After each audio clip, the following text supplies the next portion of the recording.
Actually 2022 അവസാനമാണ് ഇങ്ങനെ ഒരു സംഭവം നടക്കുന്നത്. ഞാൻ വെക്കേഷനിൽ നാട്ടിലായിരുന്നു. രാവിലെ ബ്രേക്ക്ഫാസ്റ്റ് കഴിച്ചുകൊണ്ടിരിക്കുമ്പോൾ എനിക്കൊരു കോൾ നമ്പറിൽ നിന്ന് ദുബായ് മുറക്കബാദ് പോലീസ് സ്റ്റേഷനിൽ നിന്നാണ്.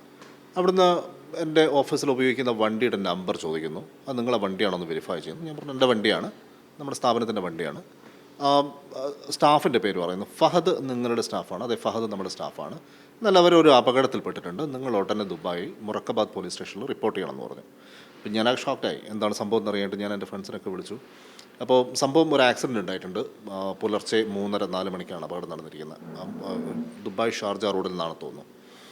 അപ്പോൾ കാര്യങ്ങൾ ഇങ്ങനെയാണ്. ഞാൻ പോലീസ് സ്റ്റേഷനിൽ എൻ്റെ ഒരു ഫ്രണ്ടിന് ഞാൻ സ്റ്റേഷനിലേക്ക് വിട്ടു. അപ്പോൾ സ്റ്റേഷനിൽ നിന്ന് കിട്ടിയിരിക്കുന്ന വിവരം, അപകടം സംഭവിച്ചത് മദ്യപിച്ച് വാഹനം ഓടിച്ചിട്ടാണ്. 2 പേരുടെയും മരിച്ച അതിൽ ഈ അപകടത്തിൽ ഒരാൾ കൊല്ലപ്പെട്ടെന്ന് പറഞ്ഞു, തൽക്ഷണം മരിച്ചതാണ്.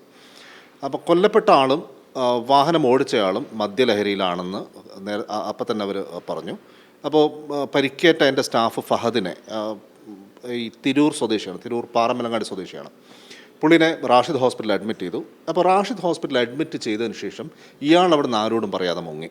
ആ മുങ്ങിയതിന് ശേഷമാണ് എന്നെ വളരെ പെട്ടെന്ന് നിങ്ങൾ പോലീസ് സ്റ്റേഷനിൽ റിപ്പോർട്ട് ചെയ്യണം എന്ന തരത്തിൽ പോലീസ് വിളിക്കുന്നത്.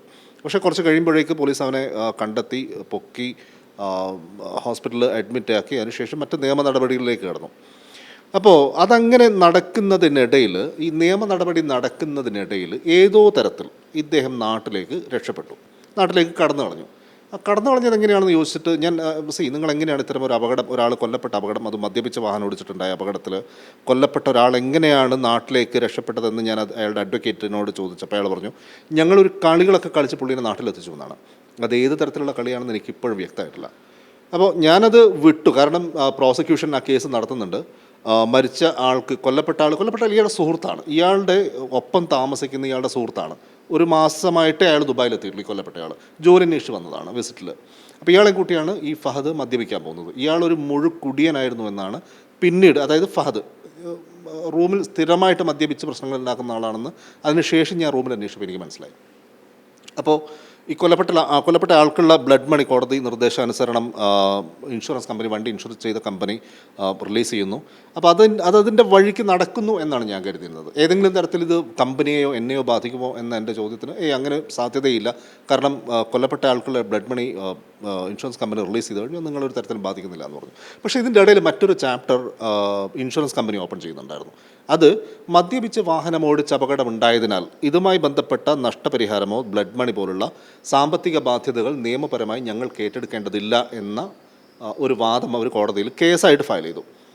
1 വർഷത്തോളം അതിൻ്റെ വാദം നടന്നു. പക്ഷേ ഞാനതിൽ കക്ഷി ചേരുന്നില്ല. കാരണം അങ്ങനെ ഒരു കേസ് എനിക്കെതിരെ നടക്കുന്നത് ഞാൻ അറിയുന്നില്ല, ഒന്നാമത്. അപ്പോൾ ഒരു ദിവസം ഞാൻ എൻ്റെ മെയിൽ ചെക്ക് ചെയ്യുമ്പോൾ, ഓഫീസിൽ നിന്ന് മെയിൽ ചെക്ക് ചെയ്യുമ്പോഴാണ് ദുബായ് കോർട്സിൻ്റെ ഒരു മെയിൽ കാണുന്നത്. അതൊരു വേർഡിക്റ്റ് ആയിരുന്നു. ആ വേർഡിക്റ്റിൽ ഈ ഇൻഷുറൻസ് കമ്പനി കൊടുത്തിരിക്കുന്ന കേസും അതുമായി ബന്ധപ്പെട്ട അപകടവുമായി ബന്ധപ്പെട്ട വിവരങ്ങളും, അതിൽ നിങ്ങൾ ഇൻഷുറൻസ് കമ്പനിക്ക് ഇത്ര ദിർഹം, അത് 4,16,000 ദിർഹം ഇൻഷുറൻസ് കമ്പനിക്ക് നൽകണം എന്നൊരു കോടതി ഉത്തരവായിരുന്നു. ഞാൻ ആ കോടതി ഉത്തരവ് കിട്ടി അടുത്ത ദിവസം ഞാൻ നാട്ടിലേക്ക് പോന്നു.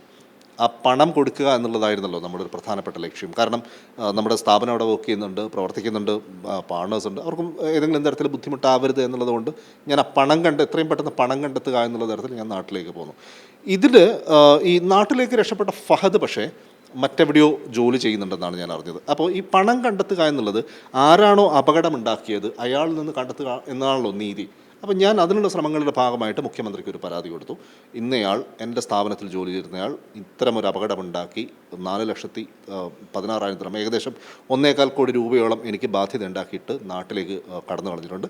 അയാളെ കണ്ടെത്തി ഈ നഷ്ടം എനിക്ക് ഈടാക്കി തരണം എന്നാവശ്യപ്പെട്ടുകൊണ്ടാണ് ഞാൻ മുഖ്യമന്ത്രിക്ക് പരാതി കൊടുത്തത്. അതേ സമയത്ത് തന്നെ നാദാപുരം DYSPക്ക് ഞാനൊരു പരാതി കൊടുത്തു. നാദാപുരം DYSP ഇത് ഫയൽ സ്വീകരിച്ചു.